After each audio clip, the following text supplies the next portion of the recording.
i7 ગુજરાતનો અવાજ। નમસ્કાર દર્શક મિત્રો, i7 ન્યૂઝ ગુજરાતીની સાથે હું છું આપની સાથે Payal Bambhania.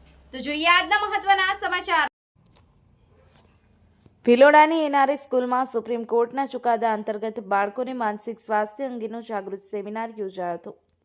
Aravalli Sabarkantha district collector committee four mental health અને સક્સેસ રિસર્ચ ફાઉન્ડેશનના હાઈ સ્કિલ ટ્રેનર મુકેશભાઈ પરમાર દ્વારા ભિલોડાની એનઆરએ વિદ્યાલય ખાતે સુપ્રીમ કોર્ટના ચુકાદા અંતર્ગત માનસિક સ્વાસ્થ્ય અંગેનો જાગૃતિ સેમિનાર યોજાયો હતો।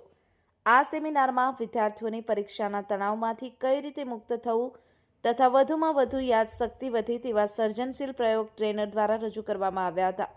આ સેમિનારમાં અરવલ્લી જિલ્લાના શિક્ષણ અધિકારી કચેરીના એડીઆઈ અને નોડલ અધિકારી જે.કે. પરમાર, જનસેવા સંઘના પ્રમુખ ગિરીશ ઉપાધ્યાય, શાળાના આચાર્ય ડી.બી. ડાભી સહિત મહાનુભાવો ઉપસ્થિત રહ્યા હતા। સેમિનારનું સફળ સંચાલન કે.એન. પંચાલ અને એમ.જે. પરમાર દ્વારા કરાયું હતું। બ્યુરો ચીફ કૌશિક સોની, i7 ન્યૂઝ ગુજરાતી, અરવલ્લી।